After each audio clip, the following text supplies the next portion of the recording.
Hello, welcome to the Nintendo Bros podcast. This is Pete, And this is Derek. and we are here to talk about video games, of course. Yes, of course. How are you doing, Derek? I'm doing okay. A little tired, but I'm doing okay. How about you? I'm good. I'm not tired at all because I was ready. So we've got some kind of big news this week in the Nintendo camp. Aonuma made a little video where he basically said Breath of the Wild 2, or as they call it, the sequel to Breath of the Wild, is not coming this year. Yeah. I was Well, you go. I was gonna say I got you sent me the news while I was in a Mexican airport. Yes, but yeah. I mean, a little disappointing, but not all that surprising in the end. There's a chance it could have come out this fall or whatever, but with COVID and with honestly, I think one big thing is just a new like we can talk about it, but the Switch successor, I think it's gonna be with Zelda. So I think that's part of it. So yeah, I mean, again, I'm not really surprised by a delay. They didn't have an official release date announced. I'm more surprised when games are like, our release date is so and so, and then it gets pushed back. I think Forspoken or Stalker 2, Or the game. what's Suicide Squad that had a firm August release date, and they're like, oh, it's not going to make it this year. It's like, what happened that went from your firm August release date to not even this year? Totally, exactly. So, well, I didn't know that game actually had a firm release date. Maybe I think it was August 27th or something. I thought it was something like that. Oh, maybe you're right. But I'm more surprised about games like Forspoken. Forspoken, we've seen it quite a few times. It had a release date, and it's a month or two before it's supposed to release, gets pushed another 4 or 5 months. Whereas Zelda, it's a big game. There's a lot of high expectations. They know that, and I don't necessarily think it has anything to do with Elden Ring. I think that'd be ridiculous. That'd be ridiculous. Yeah, I think they're, even though they are similar in some respects, I think they're both juggernauts in their own right, and I don't think Nintendo would ever do something like that because of another game. But I do think that it might have to do with, they're pushing this game and have some really cool ideas, but I don't think the hardware can keep up with them. And I think they really don't want to have this game chugging at frame rates that we've seen in Age of Calamity. And I think they are hoping to at least get it to be 30 frames. So I can see it again coming out in March, even March 3rd, and coming out with the Switch HD or Switch 2 or Switch Pro. Switch HD. Jesus, I think we're already past HD. I know HD. Sorry, I meant, you know what I mean. I mean, so you're. I mean, I guess when you first kind of told me, I was kind of expecting it. And I guess the fact that they at least said spring 2023 kind of gives me, more, in a weird way, more hope. Now it's not going to be late 2023, Mm-hmm. So, and I don't know a lot about game development per se, but I think when you're delaying a game, it could have come out in November, and now it's being delayed till maybe, March or May. So a 5 to 6 month delay, to me, doesn't really mean that they're going to overhaul any gameplay elements or, oh my god, Elden Ring did this, we got to redo that. I think it's more to do with just polish and also marketing and timing. And I actually agree with you. I think that it's going to be aligned with the Switch Pro. Yeah. I think that I actually think it was more of a marketing decision than anything. I don't think they need an extra 4 months to polish it. I mean, I'm sure they will polish it. I'm sure they'll give it even more gusto. But I really think, like we've seen with, Breath of the Wild and Twilight Princess, to launch a Zelda with new hardware has been really, really successful for them. Mm-hmm. Almost, if you think about it, the consoles that haven't launched with a Zelda haven't fared as well. You know what I mean? Wii U and GameCube, yeah. Exactly, yeah. So, yeah, and also there's that NVIDIA rumor about a new Switch Pro coming out. Although they did say spring, I wouldn't be surprised to see that slip until May. I'd love to say March for the fiscal year, but I think May is also a possibility just to give it more time, Yeah. I don't think they want to release a Switch Pro that they don't have enough of them because of the chip shortages. So True, yeah, you're right. So they probably are building up a stock and all that kind of stuff. Yeah.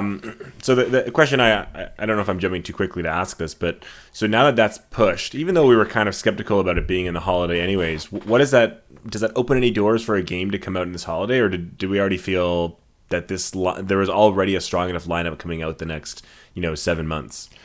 I think that depends on a lot of factors. If we look at the first half of the year, we already know we're getting Fire Emblem, Switch Sports, and Mario Strikers.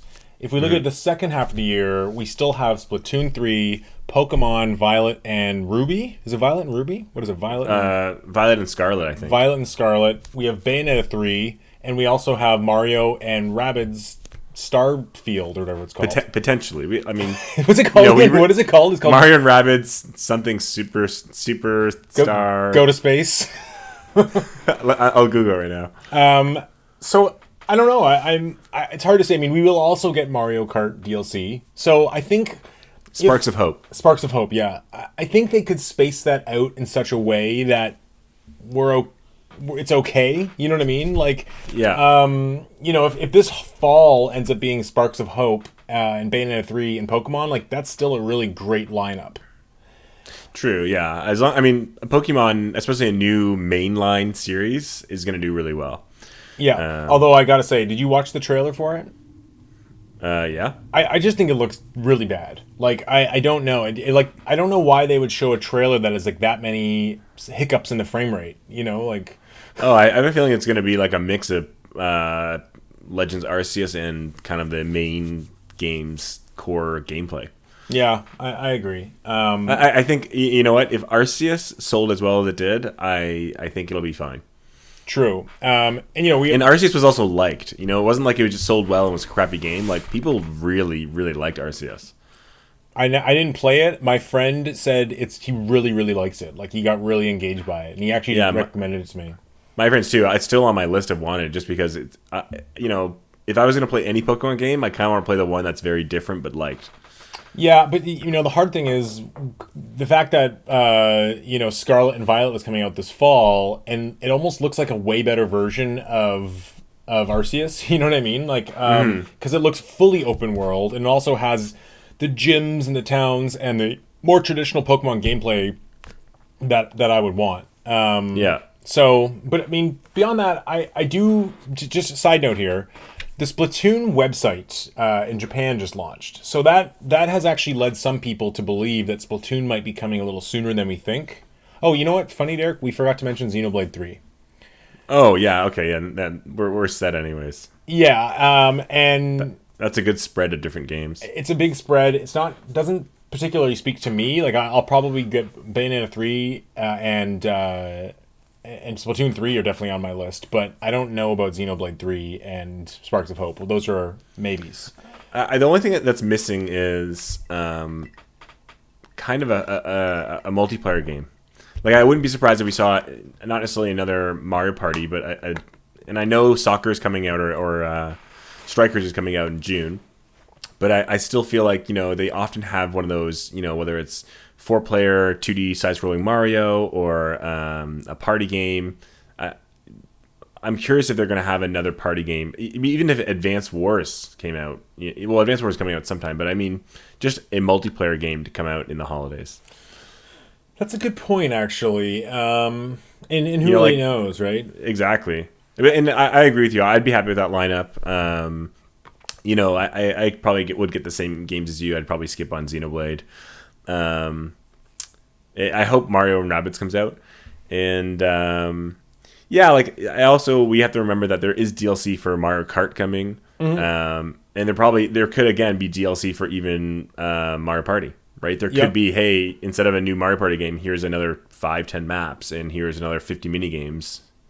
Totally. I mean, it's also worth mentioning that there's a heavily rumored Metroid Prime remake. There's a couple other rumors floating around too about a Twilight Princess and or the Wind Waker HD kind of port coming. Yeah. Was there a Donkey Kong rumor? Yeah, I mean that'd be a big release though. I mean that the rumor was Nintendo like EID Tokyo, the Odyssey team would be on that one. There's also the opportunity for other ports like Yoshi's Woolly World or Xenoblade Chronicles X is not going to come this year, but I think a Yoshi's Woolly World port could could fit in a month somewhere. Plus, we could always get Pikmin 4, which is my dream game. Yeah, and F-Zero. And, yeah. but when you look at the lineup, though, it's hard to say. I mean, there is kind of that big game. In a way, there's a lot of big games that we've listed here, but there isn't that one big game other than Pokemon, like the big Mario, the big Nintendo game, let's say. Yeah, or just a big I think multiplayer is the best word. Like the couch fun co-op game. Yeah, but I can see Mario Strikers filling that void a lot. True, yeah. It's coming out in the middle. And Splatoon, I mean, that's a pretty online multiplayer game. Yeah, and they're probably going to have a split-screen multiplayer in Bayonetta 3. I'm just kidding. I mean, I don't know. To be honest, I think the most likely delay out of all these, other than Zelda, is probably Bayonetta 3. Like, I can see that easily slipping to January or February, just because we've seen so little of it, and I don't think they have any sales expectations for it as is. Yeah. Do you think, let's say we haven't, I know E3 isn't really happening, but let's say we get a Nintendo Direct showcase around that time.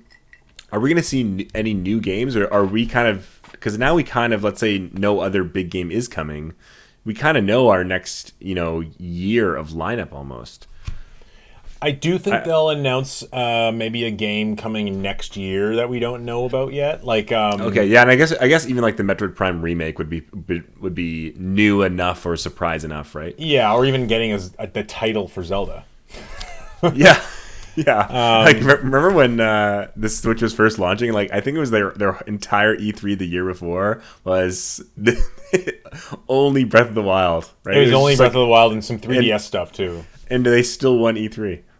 Well, Breath of the Wild was just that much of a paradigm shift for gaming. And it's funny. I still listen to that song from the first trailer, and just how it was such a powerful song. It's such a powerful, beautiful composition that builds in power, but it's also it kind of to me represented Zelda's back. We've had a couple. I haven't really loved Zelda post Majora's Mask. I mean, you'd give them 95s, but. Well, yeah. No, I mean, you know what? Maybe at the time when I played it, I was really engaged into it and going off. But in retrospect, I don't replaying them and things like that. I don't. I know what you mean. I don't know if I love them. They don't make all Zelda games make the list of amazing games, but they don't make the crazy high list of all time greatest games ever. Yeah, and where I feel like Ocarina of Time was a 10 out of 10 paradigm shift for gaming, we had to wait, basically 25 years for Breath of the Wild to kind of do that again. Yeah, but it's crazy that we even had that expectation that, this franchise should continuously be a paradigm shift, as you say. What other franchise do we ever... We don't have that emphasis on any other franchise of you have to be revolutionizing gameplay, period. Well, it's they could just be good. You know what I mean? That expectation is a little crazy. I agree, but at the same time, this is Nintendo, and this is Zelda has become their AAA flagship game that they really put their all into every time. Yeah. So, they never half-assed a 3D Zelda. And, being the premier developer, doing the first HD Zelda, and, spending all this time developing it and kind of taking on the modern open world properties, it was really exciting to be no, I'm expecting Nintendo to bring something new to this. I feel like even Breath of the Wild 2 probably won't top that, even though I think it's going to be an amazing game. I still don't think it'll have quite the impact that Breath of the Wild did. Yeah. And truthfully speaking, as much as I love Elden Ring, I don't think in a few years from now we'll look back on Elden Ring the same way we look back on Breath of the Wild. I actually strongly disagree with that. Well, I think we'll look back on Elden Ring as being an amazing game, but it is iterative on From Software's gameplay. Yeah, but I think while I agree with you, I could say the same thing about Zelda in some regards. But, when we talk about revolutionizing a genre or video games in its entirety, I agree Breath of the Wild did some things that were brand new and they're kind of core values that we can compare and see influences in the future of gaming. I think Elden Ring has done and will do the same. I don't think it's the same aspects, but we've talked about it, our last podcast about, the way missions are structured or these kind of huge sprawling areas that kind of go endlessly deeper and just the the overworld is such a unique, fresh take, and the way the quests are done is so unique in the sense of discovery. I agree, but it did feel to me like Breath of the Wild kind of took that idea of go anywhere, accomplish anything in any order, and then Elden Ring took that concept or that mantle and then did it way better. So it is, in my mind, like it was Breath of the Wild was that game that made me go, whoa, I can really go anywhere. I can really go that way or climb that mountain or go this way. And now when I play Elden Ring, I'm like, wow, I can do that again. Except now, the quests and the caves and the things that I'm going to find, like you said, are so much more rewarding. I mean, I agree with you in some way, but I do think it's a little bit of you have played every Zelda, you love every Zelda, so this is your first FromSoft game where you're kind of like, oh, like this is really awesome or whatever. Mm-hmm. But there are people that are the exact opposite of you, where they played every Souls game and they said, wow, this is like a complete shift ever for gaming, and they played maybe just Breath of the Wild and they said, oh, this is like kind of whatever. Like some people did not like Breath of the Wild, right? I mean, there's always going to be a vocal minority who dislike something that's really popular, and we're going to see that with Elden Ring too. I know. I just think, not that you're in the minority or vocally bashing it. I just think you're undervaluing it than where it should be. I really think Elden Ring will be. I think Elden Ring will define these Dark Souls-like games. Souls-like games is a genre on its own because of the Souls franchise. Like if anything, that franchise in period has defined a huge subset of gaming, and I think this just adds another depth to it. No, I agree, and what's the point of really comparing two amazing two games? juggernauts, like I said. Exactly. But anyways, let's steer back to Breath of the Wild 2 because we kind of sped through that. First thing I want to note is this the most hyped game of all time? In the way that it was announced, 4 years ago or 3 years ago at 2019 E3, it was announced, and there's been a huge amount of hype. So I just question, some people have said, I've seen online some people talking about how this is the most hyped game of all time. I strongly disagree. Well, what's had the same length of hype cycle of announcement to release? And the other thing is they did a poll recently of actually they asked Elden Ring players, which game for the rest of the year are you most excited about? And Breath of the Wild 2 crushed the poll. Well, yeah, I understand that people are excited for it, and I think it is probably the most excited game right now. But I'm betting I'm going to say probably a certain Pokemon game was really big, or but have Pokemon games had 4 years? Like, I don't just mean in terms of the level of hype. I also mean the length of time. I mean, some games have had 7 years of development time, and they're watched heavily by people. Or I think of it. I just had a game. How did I just figure? I mean, Final Fantasy VII R Remake was a hugely hyped game. Good. That's a great answer. So I mean, if we're making a top 10 list, it would be on even there. Red Dead Redemption 2. Yes, but Grand Theft Auto 5. That's a great answer. Yeah. Okay. So I mean, if we're making a top 10 list here of the most hyped games of all time. Yeah, I agree that it's up there in the top 10. I don't know if I would know enough about it to say. And I'm not saying it's not number one. I just think there are other games that are very close to it. So I would say yes, it's in the top 10, but it's not the. I would never say the most because there are other games that have been as hyped for as long. I mean, there's just no way to quantify it, really. Yeah, exactly. I mean, unless there's a meter you can hook into someone's veins and tell their hype meters for games, and then do that to every gamer. I just think that the main reason I'm suggesting this is just because this game has been announced with such. This is going to be the longest time frame from Zelda being announced to released, ever. Mm-hmm. More than Breath of the Wild. The wait time between Skyward Sword and Breath of the Wild was. This is going to be just as long, or almost as long. So it just seems to me a little bit.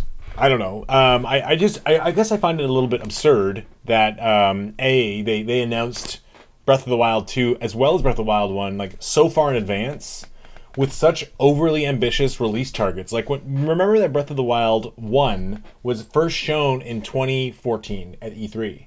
And they were like, yes, this is going to come in 2014. In 2015.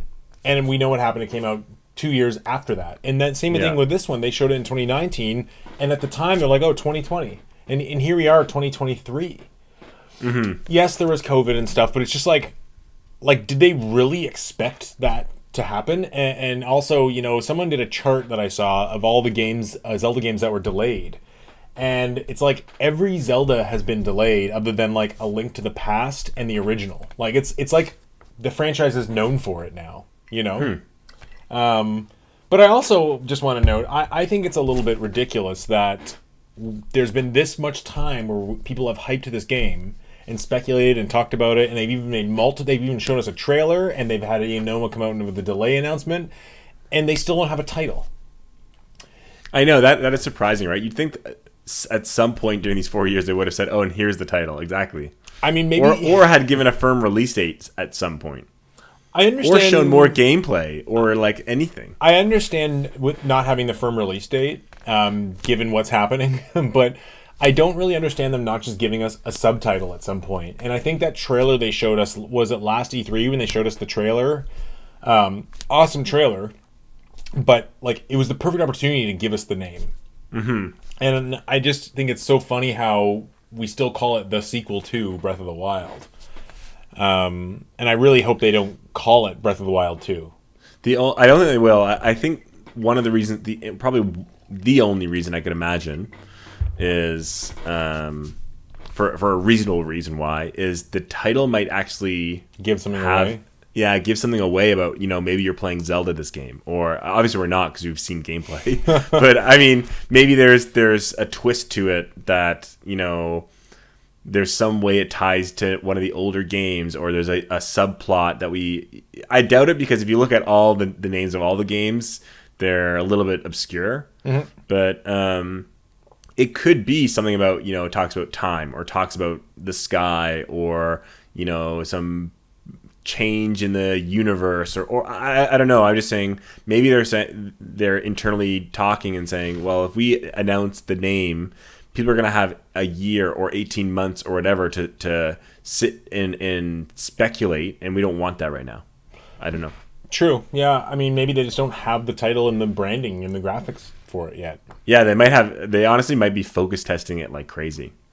Yeah, exactly. And, maybe they were going to call it like the War of something, and then because of Russia, they had to change that. Yeah. But it's interesting because Zelda, the pandemic. Yeah, the pandemic of evil. It's like, this isn't gonna work. Or like the vaccine of hope. They're like, oh god, back to the drawing board. They're like, what can we do? Okay, it's called the invasion of this. Oh god, now we can't. It'd be funny if like one of their core game mechanics had something to do with like vaccinating things. Yeah. It's like they had to change the entire game. It's like a pandemic spreading across the land. Yeah. That's funny. I keep thinking about the game itself though, and even Aonuma, when he came with his nice new haircut and he talked about it, he did mention, he's like, we're trying some ambitious new gameplay ideas. So and there was like a patent that leaked a while ago that showed kind of this a few different ideas that they patented, and one of them was, while free falling, being able to shoot your bow and arrow. Which seemed pretty cool, like kind of like you're diving, you can shoot straight down. Another one was the whole idea of like turning into that tear and like, or a drop of water, and I guess reversing time, and it's like you find a puddle in the ground. I think the concept. So one of the concepts is going to be, you're going to see a puddle on the ground, and through reversing time, which we've seen, you're going to be able to reverse time and go into that drip and shoot way up. They've kind of shown that. That's cool. Yeah, it's cool. So I mean, clearly we know that it's going to be about vertical exploration in the sky, but totally. And I think they have a little bit of I'm sure when they developed Skyward Sword, they tested or discussed a lot of those kind of ideas. Yep. You know what I mean? I would be shocked if when they were doing Skyward Sword and they were trying to do all these kind of weird controls, because remember, it was on the Wii, so they were probably playtesting all these weird controls in a confined system, and some of them didn't work and didn't make it, and then now they're here. And I think they're probably saying, hey, let's go back and look at all those things we thought of and see which ones can work and how we can make them work with this new open world kind of idea now that we don't have the same limitations back on the Wii. For sure. But I think there's one thing to keep in mind, though, is that in the videos that we've seen of the game, like when Link is on the ground in Hyrule, we don't see any islands in the sky. And when he's on the islands in the sky, we don't see any ground. So I'm wondering if they will actually not be connected the way we might want them to be. You know what I mean? Where you can actually just free fall all the way down. Like maybe you'll go through like a rush of clouds and then. Are you sure that there's no pictures at all? No, of people have looked at it because there's one clip where you see the what's the guy's name? The rock monster, the rock enemy. Gorons? Not Gorons. It was like one you killed in Breath of the Wild. They showed one in the trailer. The Guardians? No, not a Guardian. It's just like a rock guy that you have to like hit those. Oh yeah, like the stone guard, the stone something. Yeah. Yeah. They showed one of those with like bobbikins on top of it, and there's a like camera kind of tracks around it and shows like, a good angle of the sky, and there's just nothing there to indicate that there's anything in the sky. So I have two theories on that. One is that the sky stuff is actually underneath the world. Like when you go into a cave really deep, and we saw Zelda falling at the beginning of that first trailer, that actually these islands are below the world. And you fall down into a cave, and then it's like this whole it's like an underworld of sky. I'm looking at a picture. The very first picture is you're on a floating island, and you can see the entire ground below you. So I don't know. Send me that picture because I don't believe you. Just Google BOTW2 floating islands. It's the very first picture. You're right. You are right though. A lot of these pictures you can't see the entire ground, but I think that has to do with the loading screen because even some of them that have heavy clouds. There's at least you're right. Actually, I mean, I'm looking at this picture now, but it's where he's like absorbing through the ground, right?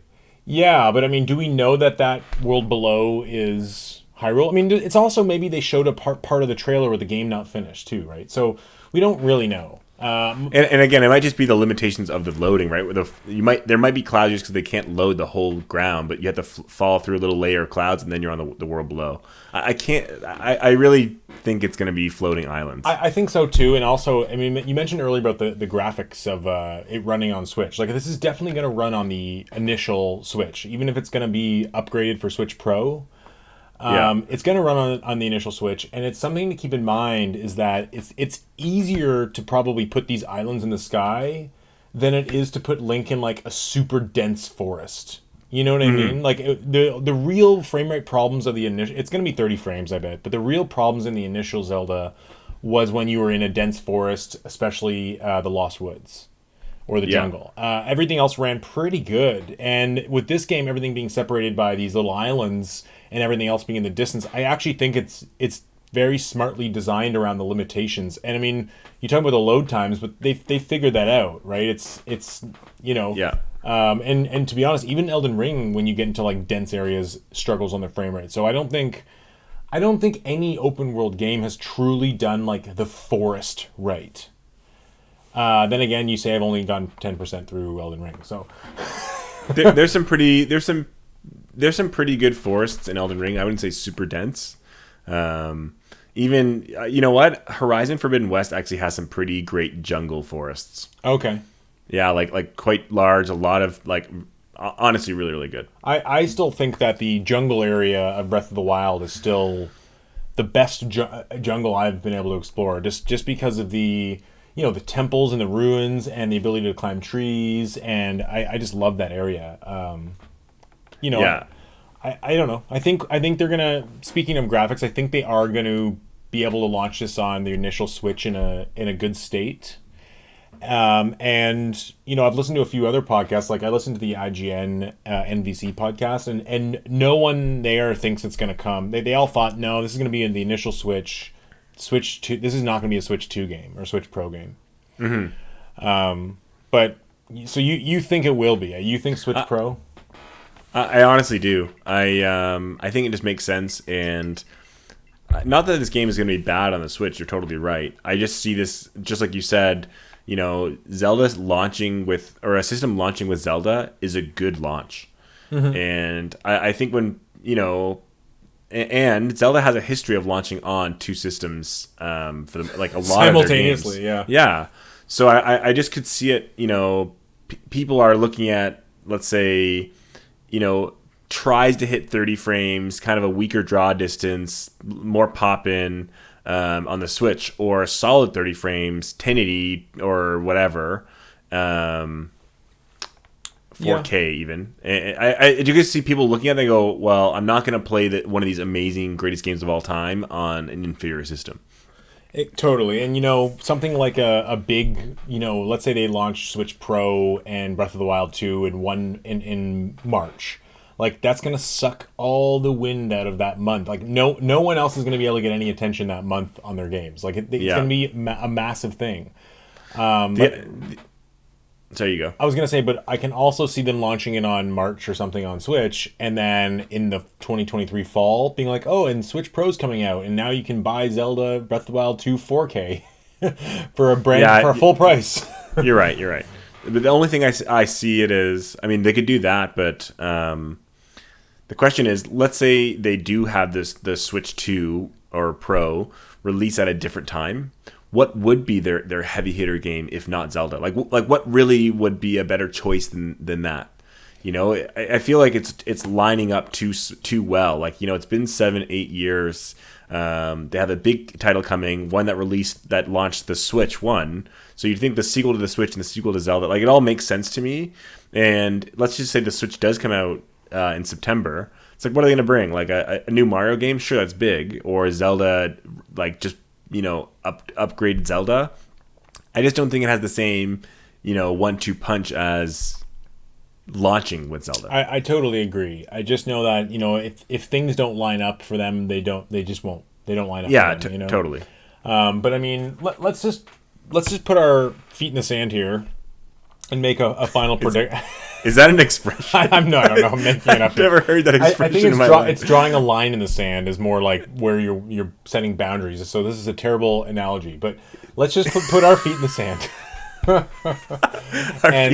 Here we go. So what's your final prediction on Zelda's release date and how it kind of lines up with the Switch Pro?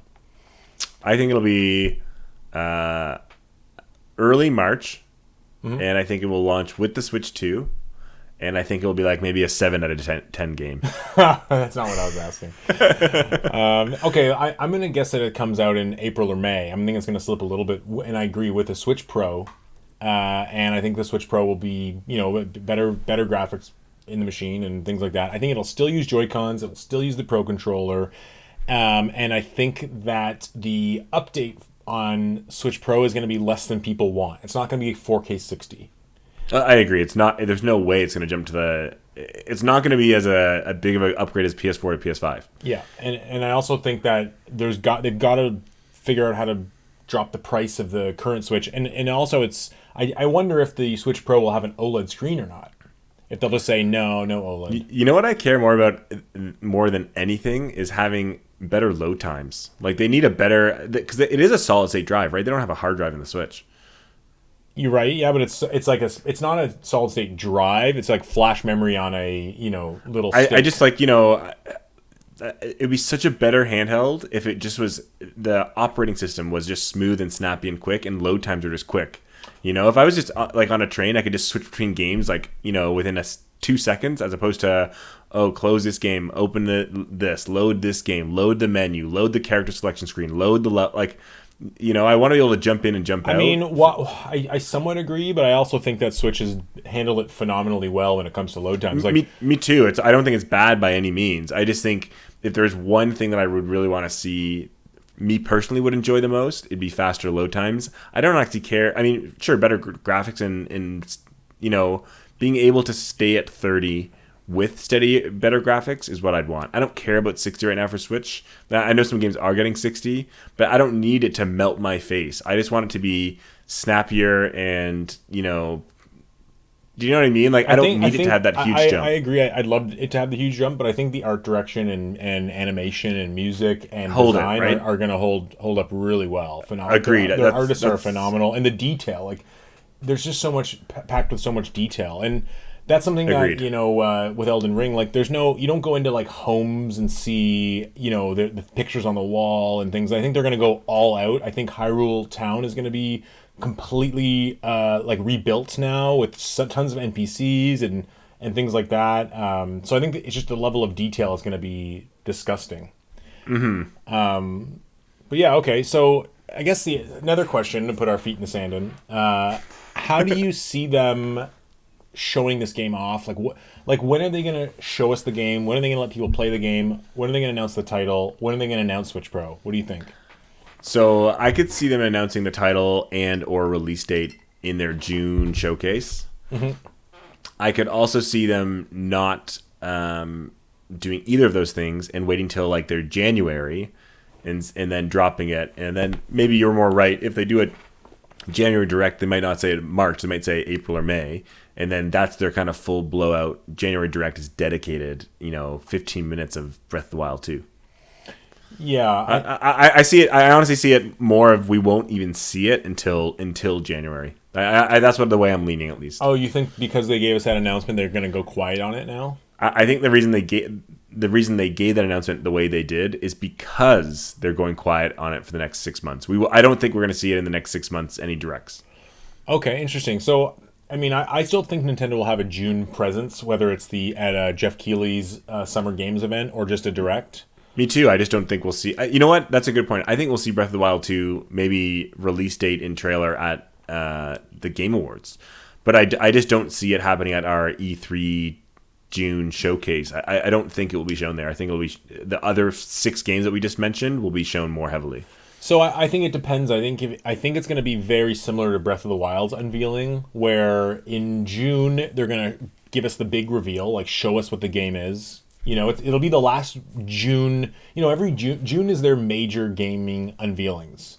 So if they don't show us this June, Zelda Breath of the Wild 2 will have never had a proper quote unquote E3. So I think it has to happen this June. But I don't think it'll be playable because it'll be a Switch Pro thing. But I think they'll show us a big gameplay trailer. They'll show us the title, and they'll say spring 2023, and that'll be it. What do you mean by playable? There is no in-person June. You're right. But I do sometimes. Not playable, but showing us maybe like a more in-depth gameplay showing. Like it won't just be a trailer full of clips. It won't be like a treehouse afterwards kind of thing. Yeah, which I think is. I really think it's dumb that E3 got canceled. Like what a way to open the goal, like the net for someone else to take over, right? Like they should have done it. I just don't know how successful it was anymore. Everyone's doing their own digital thing and doesn't want to be part of it, right?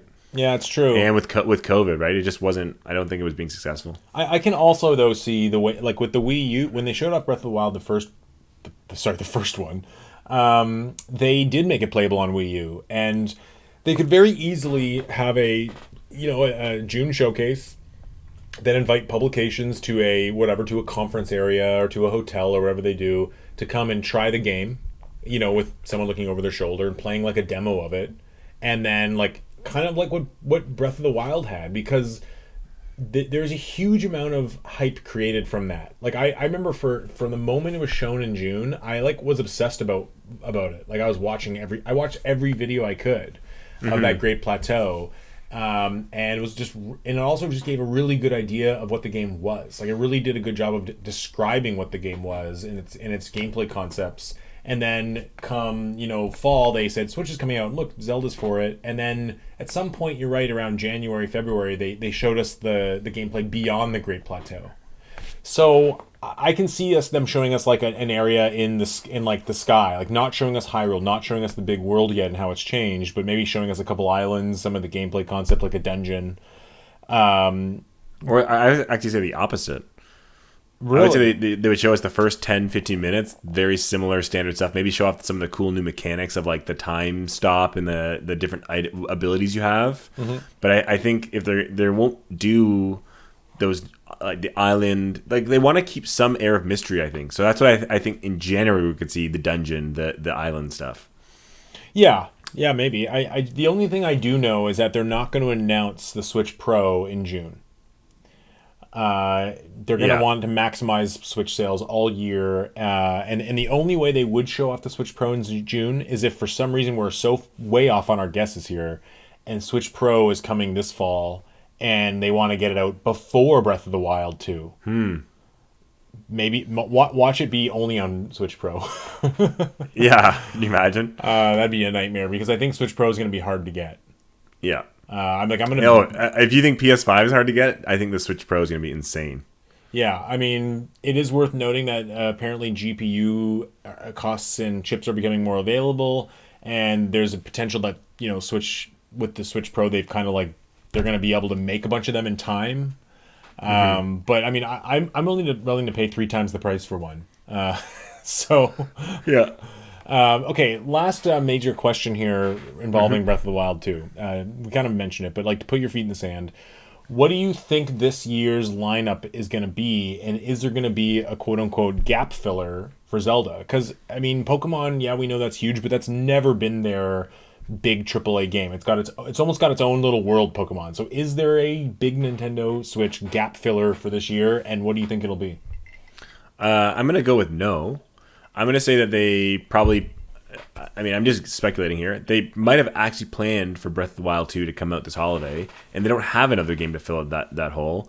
But I think they have quite a strong lineup in general. If Bayonetta 3 does come out, and Splatoon 3, which is a huge game, we have to remember Splatoon 3 is going to be a big game. Yep. And they have Pokemon, and they still have Advanced Wars coming in, and they have, let's say, Mario and Rabbids. Like, to me, that is a strong lineup. I think it's stronger than last holiday. And Xenoblade Chronicles 3. But like I think it's a strong lineup. I would love again to see a multiplayer game, to see a 2D Mario, to see I don't know. But again, even with Mario Kart 9 DLC, like I think they're gonna have a strong holiday regardless of whether there's one of those big Titan Mario or Zelda games. I don't see any other of those games coming, except for maybe a Metroid Prime remake, but I don't know if that's not really a selling game to them. It could not even be real too. We've been speculating about that for years. Yeah, I mean, unless they drop Pikmin 4, which is again not a huge selling game. I just, you know what I mean? Like, what other huge selling games are there? There's Pokemon, Zelda, and Mario, and I don't see a Mario necessarily dropping. I mean, to me, it'd be the only major gap filler. They might have some smaller stuff, but the major gap filler would be like a 2D Mario, a 3D Mario, or a Donkey Kong game, like the rumored Donkey Kong game, or I just don't see there being like a Peach or a Wario game, like an action adventure kind of game. Yeah, or Paper Mario. Or something. I just don't see. I don't necessarily see that there is a gap to be filled. It depends, right? Because we could see Splatoon coming out in July. We could see Mario and Rabbids coming out in August. That's the same pattern of the previous games in those series. And then September Xenoblade, and then Bayonetta gets delayed, and then we're just sitting with October, November, December with what? Pokemon, and an Advance Wars game, which might not even come out this year. I can see Advance Wars being quietly released next February. So yeah, it is possible that there is that other game. I would love Donkey Kong Pikmin 4, and I think June, hopefully, like I was saying before, when we have that June showcase, I have a feeling they're going to show something new. And Nintendo has a history of showing something, and then especially in June, saying it's coming in October. Like, think of Metroid Dread. Yeah. Right. So I wouldn't be surprised if a new game's shown. I just don't quite know what. I personally don't feel like I would be unsatisfied with the games you've already seen, and I don't really know what would fill in that gap. You say that we don't already kind of cross our list of not happening. Yeah, I mean, I generally completely agree with you. I just think maybe we'll get another port in there. Like I think a Yoshi Woolly World and or Wind Waker and or Twilight Princess HD. One of those 3 is going to land this year in one of those plots. Let's call it. Yeah, I could see a remake for sure. I think the Metroid Prime remake is more likely than those, though. Oh, I definitely think Twilight Princess or Wind Waker HD is going to come. They've been rumored for so long. So is Metroid Prime Remake, but I just mean it just makes all too much sense to be like, okay, another year you're waiting for Breath of the Wild. Like Skyward Sword did really well, and Yeah. they had to do more work to remaster that game than they'll have to do on the Wind Waker and Twilight Princess. I just don't. I mean, I don't know how the inner workings of Nintendo or marketing or sales work, but you don't necessarily want to release a Zelda game, even if it is an old remake, in you know November when you're releasing another one in April. I mean, you're right. It's not unprecedented, but I can also see them in June announcing in August, just here's Twilight Princess, But Yeah. I really actually think Woolly World's not a bad chance. It's got the co-op. It's a 2D platformer. It's good for families. So I mean, you got to think amongst Xenoblade, Bayonetta, Metroid Prime, like they're gonna need something that's easier and for more family oriented. Well, I honestly think the more you talk about it, the more I'm on board with the idea of Donkey Kong. Like the Yeah. Odyssey team has been working on a game for what, just as long as the Breath of the Wild team. Yeah. So it's not that crazy for them to be putting out I mean, Donkey Kong. it's worth noting they did do a Bowser's Fury. So they Okay, kind of did some stuff. But I also predict that Donkey Kong wouldn't be as big as Odyssey. You know what I mean? There might not be as much resources put into it. Yeah, I guess in my mind, I just figured that even though it might be far along and really good, following the 2017 model of new Switch Zelda in the fall, of the big AAA kind of EAD Tokyo game, I think they're going to follow that same model. So I really wouldn't be surprised if in 2023 we see Switch Pro, Breath of the Wild 2, and then some point in the summer or fall we get that big 3D platformer from EAD Tokyo, which will be Donkey Kong or Mario. Yeah, I mean, or even a 2D Mario, maybe like a brand new one.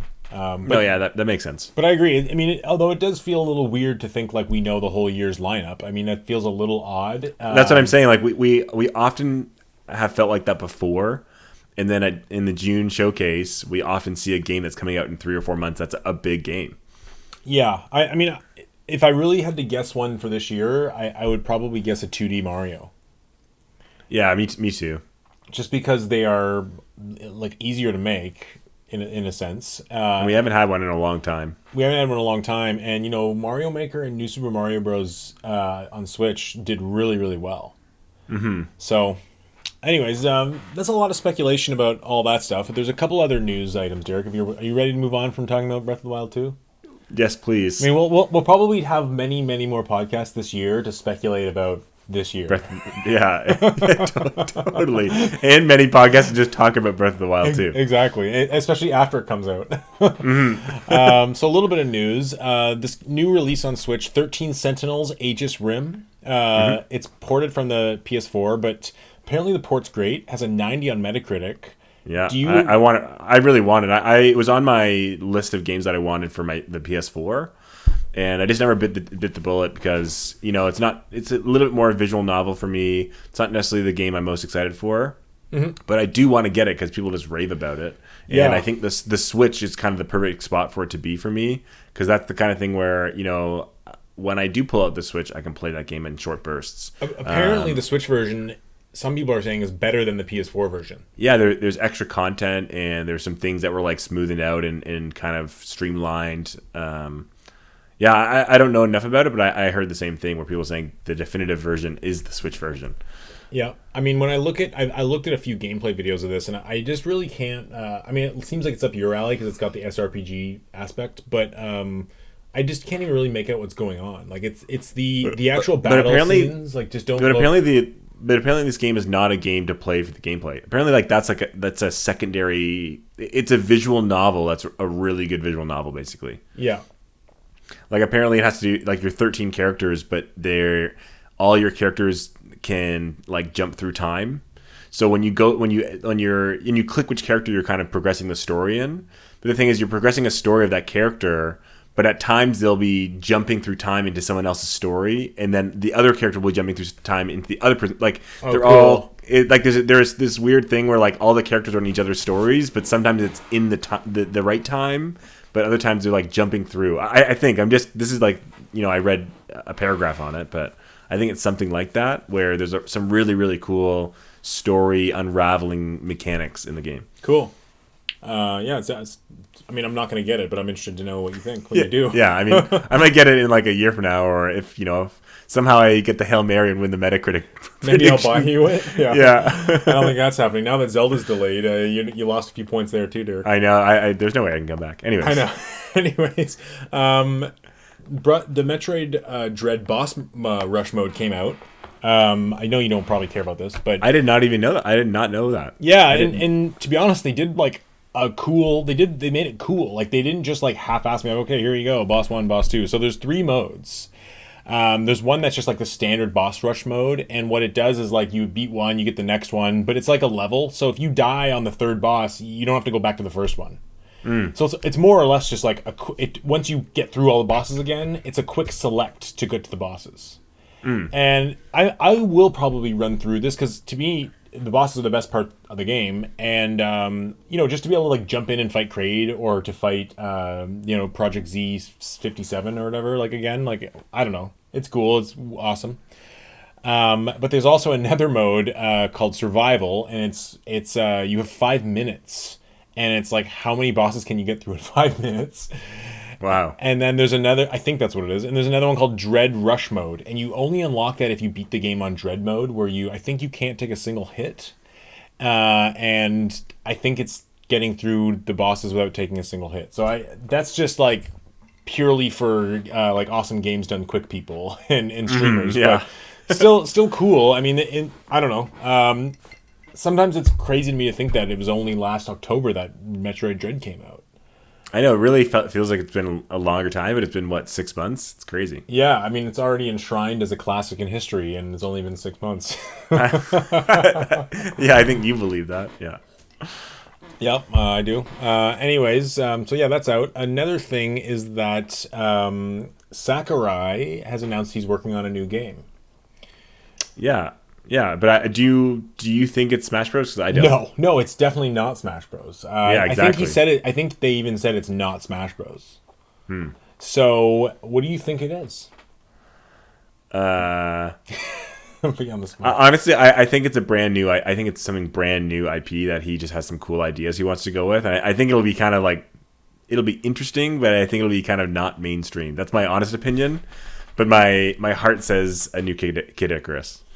Yeah, I mean, you keep in mind that he did, in between Smash Bros., he did also make another game called Meteos, which was a puzzle game on DS, which was actually awesome.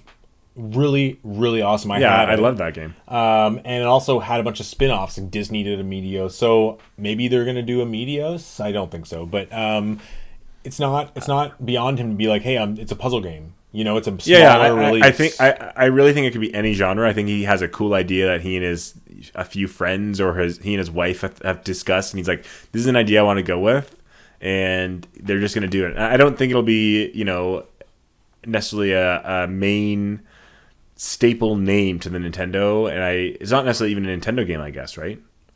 Not necessarily, but I mean, I'd be surprised if it's not. Yeah, me too. It's like PS5 exclusive. Like no, I just mean it's not necessarily a Nintendo like branded franchise game. We have no idea. Yeah, I just I have a feeling it's gonna be one of those weird obscure games that I think it's more like a passion project. He wants to take a break and just kind of do something that he wants to do, and then after he has this cool idea, after a couple of years, he's gonna go back to making another Smash Bros. I mean, it's worth noting that like in the vein of passion projects for games, a publisher still needs to justify putting hundreds of millions of dollars into making it. I think it'll still be. Yeah, I think it'll still be good. And I don't necessarily know that it will be $100 million game, but and I think it will still be good. I just don't think it's going to be. Here's a new Star Fox game. Unless it's like he's making a shmup, like a 2D pixelated shmup, and it's Star Fox. I guess. I'm just saying. I just don't think it'll be a name that we know. I think it'll be a brand new kind of idea, funky, weird thing he wants. I actually disagree. I don't think it will be a new IP. You have to remember, even when Splatoon was being designed, there was a lot of pressure. Like the Nintendo's talked about this, how there was pressure to turn into a Mario game, whereas like Mario with the paint pack on him. And debatably good. I mean, it's awesome that Splatoon's a big popular franchise, but that debatably would have been more popular if it was like Mario and Wario spraying paint and in Mushroom Kingdom style levels. Yeah. I'm really glad they didn't do that. But I just know how hard it is to really go and say no, it's a new IP, when you can almost take any franchise and there's some dormant Nintendo series that can be applied, whether it's even like a puzzle game, it's like Waluigi's puzzle game, or any type of shmup or shooter. Could be Fox and or Arwen. Even Kid Icarus. Yeah, exactly. So to me, I mean, I am actually hoping he does revive a dormant Nintendo franchise. Kid Icarus Uprising is one of my favorite games ever, but it also was hampered by an awful control scheme. Just when you say one of my favorite games ever so often that it like waters down what you say. Well, I have a top 50 games list. I know, and I believe that it's probably on that list. It is. It's just funny because like every time we talk about a game, it somehow always goes back to you saying, "Yeah, that's one of my favorite games ever." You say it to like every Zelda game, every Mario game, Bowser's Fury. Like it's just so funny. Yeah, Kirby being one of your top 10 Switch games of all time. Like there's just so many times this has happened. Anyways, sorry. Back to your. Sorry point. that I like games, Derek. Anyways, in other news, Kingdom Hearts 4 was announced today. That's not noteworthy, I guess. Not really a big announcement. I'm surprised. I thought number 3 was the end of the series. I honestly, I don't really care. I gave Kingdom Hearts 3 a chance, and it was so bad for me. Like, so bad. I have zero interest. Even no matter how good it looks, I know what's behind the gameplay and the cutscenes, and I couldn't. It's like I couldn't force myself to do it. It's like eating sawdust. You didn't finish it, eh? I finished it. I got like 2 hours in, and I was like, I literally can't play this game anymore. It's so bad. Wow. Yeah. I mean, the combat just looks so goofy and easy, and it's so easy. But that's not the worst part of it. Is the cutscenes. It's like Pokemon Sun and Moon. The reason I hated Pokemon Sun and Moon, and that's why I stopped buying Pokemon mainline games. And the reason Kingdom Hearts 3 was so bad is the cutscenes are every 12 seconds, and they're so bloated. It's like you literally will drop. You'll have a cutscene of you falling, and while you're falling, you're talking to like Donald and Goofy, and then you land on the ground, and then oh my god, you can run, and you walk maybe 30 feet, and it's another cutscene for 4 or 5 minutes where you meet a new character, and then you meet the new character, and then you're walking another maybe a minute. And then, it's a cutscene for the first fight with the new character, and they have all these stupid lines like, "I fight for my friends. Like the power of friendship will carry me through." Like it's just always the same crap. So I am not a fan. Sorry for my rant. I'm not a fan of these Kingdom Hearts bloated friendship cutscenes. But I did watch the YouTube trailer of Kingdom Hearts 4. I'm assuming it's just that 1 or 2 minutes of fake gameplay. It looks like gameplay, but I don't really think that was gameplay. Where he's in the city fighting that giant darkness monster. I didn't watch it. Oh, it actually looks really good. I just don't know if that was actually gameplay, but it does look really, really good. Like, I mean, how could they possibly have a real gameplay design made already? If you see it, like I could believe it's also gameplay. Because it is it's in one area. It's kind of small scope. It's kind of almost like an action fight on tracks. Like it looks like you're almost following a path as opposed to like free running. But it does look really, really good. But anyways, I'm not interested at all. Yeah, it's just one of those series that's beyond me. But I think we're a little similar that way with games where like I really, really don't like lots of story in games. I do in some games. Like, you give me The Last of Us 2. I'm watching every cutscene. Okay, but let me just get one thing out of the way. With the game like The Last of Us 2, it still has what I like to call like modern sensibilities where the editing of the scene is done like a movie. The story is actually well done. And it's not like you're not watching 2 hours of it. Do you know what I mean? Like, yeah, and I would even say The Last of Us 2 got almost a little too much cutscene for me. But still, I agree with Naughty Dog, and that's pretty much it. Yeah, like even Forbidden West, like I don't watch the cutscenes for all the dialogue between the side quests, but I watch all the main quests just because a game that's like that for sure. But for games like Pokemon or games like even Zelda, for the most part, I couldn't tell you really what the story was in Zelda. Stop the bad guys.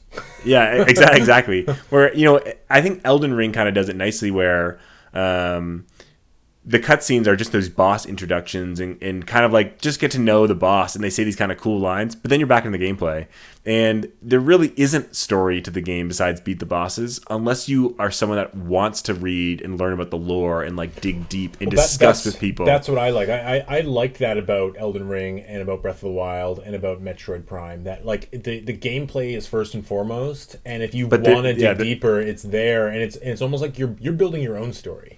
Yeah, I think Metroid Prime is a great example, right? It's like you can scan everything and really know what happened to the Chozos and what happened to what these artifacts are and what all these creatures are and kind of what happened there. Or you could do nothing of it and just shoot things and get the upgrades. Yeah, exactly. Yeah, I mean, it's too bad though, because there's games like Death Stranding that like I will never play. Death Stranding's gameplay isn't good though. Where Kingdom Hearts is like, I think Kingdom Hearts and Death Stranding are very similar in the sense that I find both their gameplays not good, and I actually would almost disagree, where I think Death Stranding's story is actually interesting, where I would rather almost not do any of the gameplay for Death Stranding and just watch a 15-hour movie. That's truly what I would rather do. I don't think I'd ever want to watch a 15-hour movie from Kojima. I mean, me neither. But this the premise of what I played, because I did play about 5 hours of that game. I really, really like the story. I like the character. Oh, yeah? I like this air of mystery. I like the characters being introduced. I like kind of the world and what the thought was. But then it's like, to get to any next story beat, I had to deliver like 18 packages, and I'm walking and stumbling all the time. And I'm like, it was just a bad gameplay mechanic. Personally, I know some people love it, but the story is really cool. So I would say almost the opposite for that game. I also find something like Skyward Sword, or I don't think I could ever replay that game knowing the intro is that dense. Oh, even Twilight Princess is a long intro. Even Twilight Princess, like I kind of am itching to replay it because I haven't in a long time. But when I really think about that intro and the amount of cutscenes that I don't care about, I just don't know if I want to do it.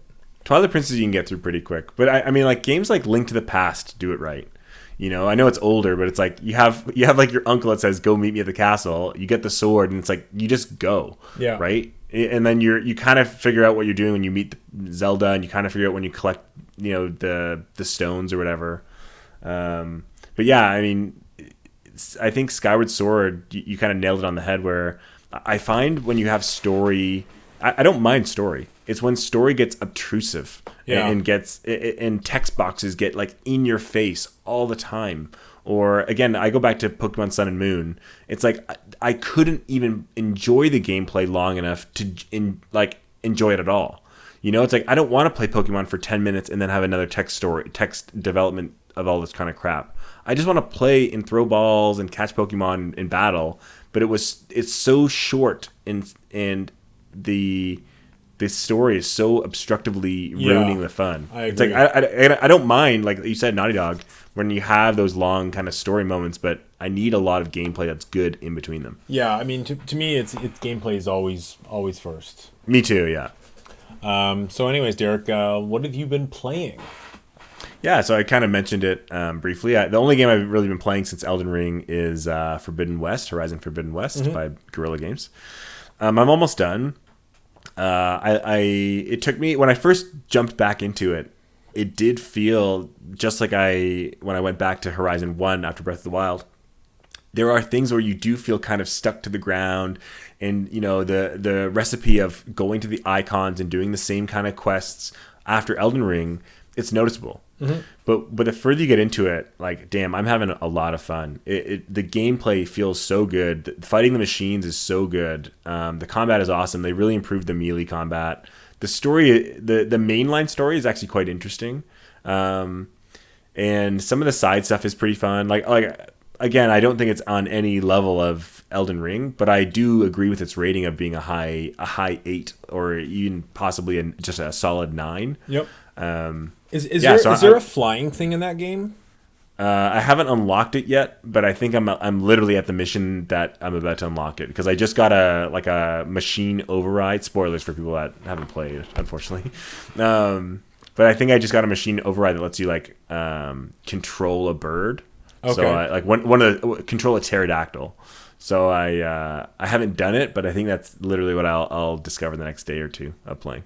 Cool. Yeah, it's weird how that game, for everything, how beautiful it is, and the gameplay involved and everything, like it just doesn't have any appeal to me. But you know what? If you never played the first one, no. The thing that really shines about them is the interesting fighting the machines, because the way you do it is just, it's almost like each one is kind of a cool boss fight. Yeah, it's like good third-person shooter controls too, isn't it? More or less. Yeah, like you can slide around and zoom in, slow down time, and like all the ways you can. There's so many different weapons to kind of do. Like, you know, some machines are weak to certain elements, but they're also weak in certain spots. Or like you can knock off one of their weapons and pick it up and use it, or you can knock off you can shoot their fire sac of their underbelly, and if you shoot with fire arrows, it will explode and set them on fire. And like, there's just a lot of different kind of cool combat things happening. That's probably the reason I love the game as much as I do. Mm-hmm. But I would say, just because you're talking about criticisms of it, the two modes I still hate. I don't know if you read about it. Yeah, we were talking about this before, where it's like one has it's too low res, so it shimmers, and then the other one, the frame rate. It's like the frame rate is bad. Like when you come over to my place next week, and I want to just show you. Maybe I'm going crazy, but the resolution mode, the frame rate looks, when you like move the camera around, it feels so juddery. It almost feels like it's broken. Are you able to change the motion blur in the game menus? Yeah, you can, but I changed it to the way that people said recommended it to, and it's so noticeable. Like I had to show you for you to understand like why people are saying that's better, or maybe you get used to it after an hour of it, but it feels so jaggedy, like frame rate wise. Yeah, that's annoying. Yeah. Anyways, I'm playing on performance and I'm loving it. I don't find it that blurry. I feel it's good enough. Okay. And are you still playing Elden Ring, or are you putting that aside? I beat Elden Ring. I might eventually go back when DLC comes and kind of clean up the other stuff and do the DLC. Because I'm sure DLC will come. Or if a friend wanted to play on like online PvP. What kind of DLC will they have? Like a new island? Like so the speculation is one of the DLCs will be a PvP DLC, because there's some Coliseum kind of areas that are like you can't get into. So people are speculating like there will be actually a PvP, like with all these different, you know, restrictions and items and all these different ways you can fight, and like cool. 3v3s.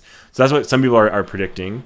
There's also some, if you learn more about the story and lore, there are some bosses or some like main evil characters that kind of didn't make a real presence. So people are speculating on kind of what those bosses could be. And, you know, if you go back to Bloodborne or you go back to Dark Souls 1, 2, or 3, they have substantial DLC with several bosses, huge new areas. And there's no way Elden Ring's not going to have DLC. So I just wonder if they might not do DLC, because they probably know that most people who buy the game won't see the whole game anyways. No, I strongly disagree. Well, true. It's also with 12 million sales in a week, they also know the DLC will sell well. So yeah, exactly. Cool. Yeah. You know, for me, I've been playing a little bit of Elden Ring. I kind of just been picking away here and there. But I really I was on that trip, right? So I beat Kirby. Mm-hmm. And let me tell you, without kind of spoiling, one of your top 10 favorite Switch games of all time. Yeah, it bumped off. It bumped ahead of Astral Chain for me. And if you really think about the top 10 on Switch, like not including, you know, like obviously Resident Evil 4 would be on that list, but I'm kind of choosing games that are Switch centric. Mm-hmm. So yeah, it really is up there. I mean, I love 3D platformers, and I love 3D action adventure games, and there's not enough of them. How do you compare it to 3D World and Tropical Freeze? Okay, well, Tropical Freeze is 2D, so like, I know. I'm just curious. And also with Tropical Freeze, I don't count it on my top 10 of Switch, because I played it so much on Wii U. I like 100%ed it on Wii U, like 100 fully percented it. So 3D World is the same for you in a way. Well, yes, but I also 3D World has Bowser's Fury. So I kind of look at it like a new release, and even like Mario Kart, I kind of treat like a Switch release now, because I've played it so much on Switch. But with DK, like it really is just a port, so I don't really factor it in. But I would have to say it's if you just take the base game of 3D World, I would rather. It's hard. I'd put it pretty much equal to that. Of course the multiplayer is not there, and it's not quite as long or challenging, but it's got more interesting environments, and it's just got one of those endings. Like the last, it kind of just ratchets it. It keeps ratcheting up. Like in, it starts off pretty basic, and I was like, oh yeah, it's a solid 8 game. I'm really liking it. But by the end, and you really can upgrade all your abilities, and the visual flair they give every ability is so cool. And it's just so fun when you start to get like OP and you go back and you just like wreck old bosses, and it's like easy to get like when you first play it, you're like, oh, how am I ever going to beat that boss without taking a single hit? And then like it's got a little bit of that Elden Ring Metroid thing where like by the end you have these power-ups that like let you ruin bosses. And I really like the boss gauntlet mode. Like the different cups are really fun. And I don't want to spoil it, but like once you beat the game, like there's so much more to do. Like so you felt like the content was there for the $80? For sure, yeah, for sure. I mean, I'm also somebody who doesn't need like 100-hour game, but I mean, I've played it a lot, and it's just as long as like a Metroid game or any other kind of like, to beat like, three. It's like 3D 15 hours kind of thing. Well, I think I've already put more than that in, because you end up replaying the levels to get to unlock everything, and then you end up, once you beat the game, you have like the Colosseum, and you have like extra worlds to beat. So a little bit of a spoiler, but like when you beat the game, you kind of get what 3D World has, where you get like an extra crazy world where it remixes the original levels with like harder enemies and a new, like it changes the color scheme, it gives you new enemies, it like and it changes the focus, where now there are no Waddle Dees to save, you got to like collect all these other things. And I haven't even fully beaten it, but people say that like when you beat that world, there's even more. So the post game is really awesome, and also just like the actual ending of the base game is freaking awesome. Like it's just got that kind of like Platinum Games craziness. You know what I mean? Cool. Like, Yeah. And just like it's really really polished.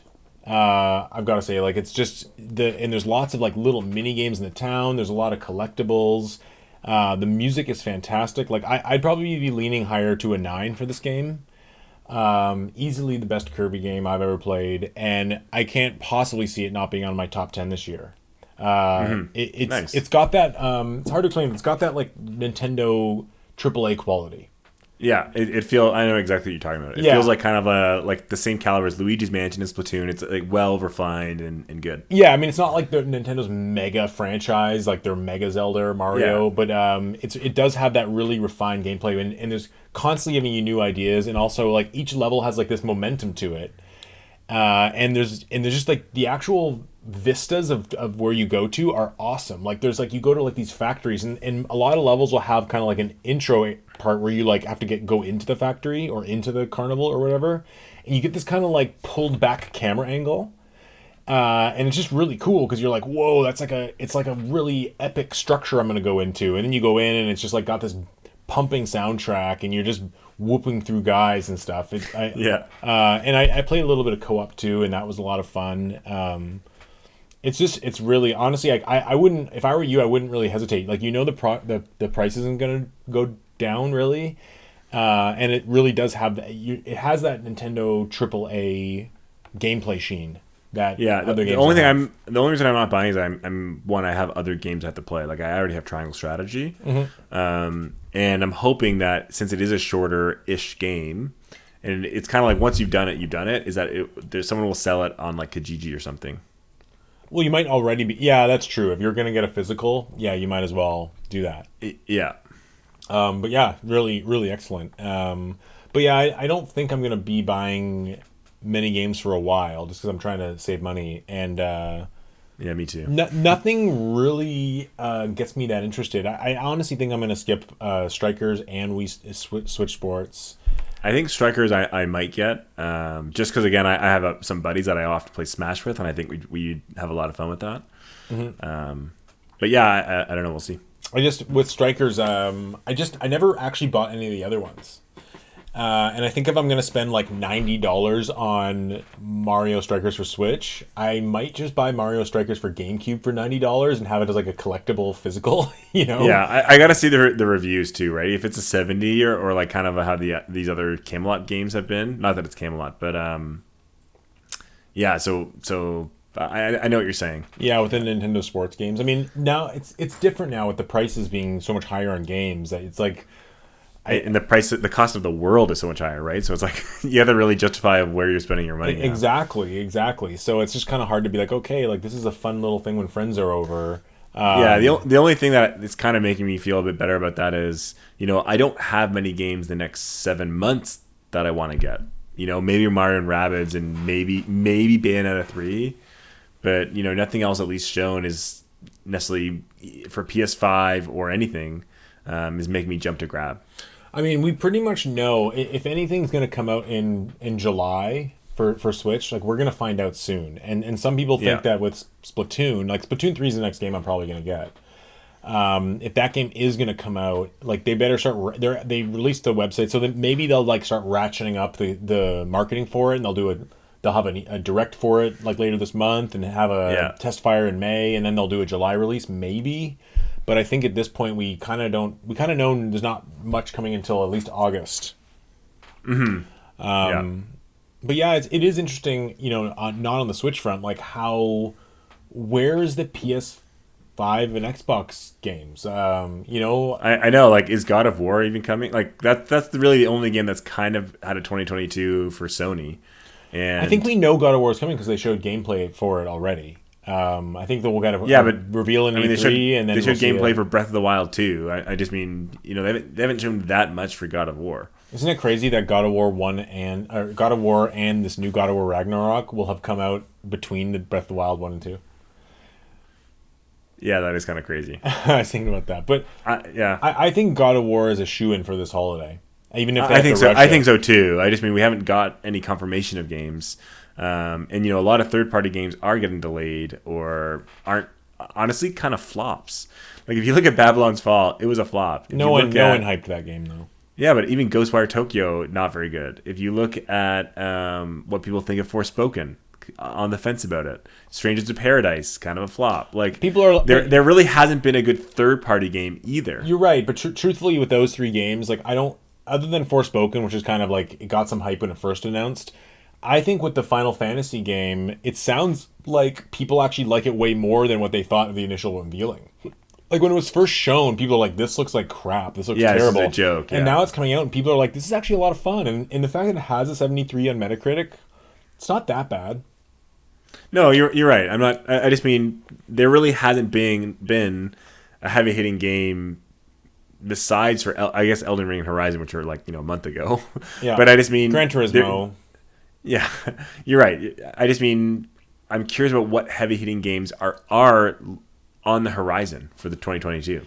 Yeah, I mean that game Redfall is still slotted for a summer release on Xbox. Yeah, but with zero gameplay, that's not happening. Yeah. Yeah. I mean, the biggest one to me, I mean, maybe games just take longer to do on next gen, but I think Starfield and God of War are the two ones that are really going to happen. Yeah, and I think Stalker 2 could be pretty big. Yep, big. I don't think so. I mean, well, not big, but I think it's good, pretty well known. Like, looks good. Yeah, it looks good. Yeah, and the other thing is with Game Pass is like. I don't think Xbox is necessarily needing a lot of games to come out because they just have that awesome service. But Sony, like, they kind of ride or die on their exclusives. So I don't know. Yeah, I mean, I think that we're about to see a slew of Activision games start hitting Game Pass too, right? So Game Pass is going to be great. And we're also, I'm going to be able to play Deathloop this year, probably for 20 minutes. And yeah, I really think Starfield, there's no way it's going to get delayed this year. And are you going to play Guardians of the Galaxy? Yeah, I actually really want to. It's on Game Pass. I know it is. I really want to, but I don't know. I'm just really... You should... Elden Ring trumps it, trust me. Yeah, have you played Guardians of the Galaxy? No, I just know Elden Ring is much better. Yeah, and I guess I'm not at a point where I'm like, Elden Ring to me isn't the kind of game where I'm like, I have Kirby to take a break from, but I don't really want another game that's like a third-person action game to kind of like mess with my brain and the controls. You know what I mean? That it's so funny you said that, because when I jump back to Horizon, every like even like how you press R3 to like lock onto an enemy in Elden Ring. Yeah. I kept pressing it, and it does something completely different in Horizon. And like the jump button and the slide button are different. Like everything feels so different. It's and I did it with Returnal too, because all three of those games have somewhat similar mechanics, but all on different button layouts. So it did mess with my brain. It took me a while to adjust. Yeah, I think I'm gonna pretty much. It's just gonna be Elden Ring and maybe finish up Kirby and some Mario Kart. Like, yeah, and you'll play some Returnal next week at my place. Yeah, totally. I really, I'm like you. Like, I can't really jump into 2 first-person shooters or 2 third-person action games at the same time. So it's tough. But I usually have one game on the one serious game on the go, and then one kind of like the Mario Kart DLC or a side game. So I think Kirby Elden Ring is a good combo. I mean, I think I'll probably be playing Elden Ring for the next year, and every other game that comes out will be a side game for it. So. Yeah, honestly, yeah, like the pace you're playing and how good and big the game is. Yeah, the last maybe 20% of the game is kind of whatever, but you might as well just finish it at that point. I gotta say though, I think I am further than you think. You're not. Well, you don't know, for one, and I'm also I'm wrecking people now. Like I just something about the controls. What level are you? What level are you? I don't remember, but I've been. Have you done the academy? Is that where that's all the ghosts, right? All the ghosts. It's a tower full of ghosts. You are, trust me, you are maybe 15%, 20% in the game, maybe. All I know is that whenever I upgrade, I need about way over 10,000 ruins to upgrade. Runes. Yeah, that's nothing. That's nothing. Okay, well, I'm gonna go play right now. So. Okay. All right. Well, anyways, that was a great podcast, Eric. Yeah, it was a good one. This is the Nintendo Bros Podcast. Thanks for listening. Remember to subscribe, and please ask us a question. Yeah, leave us a question, please. Yeah. Let us know what you've been playing, what you're looking forward to this year, and maybe your thoughts on the Breath of the Wild too. Yep. All right, Derek. This is Nintendo Bros Podcast signing out. Yep. This is Derek. See you later.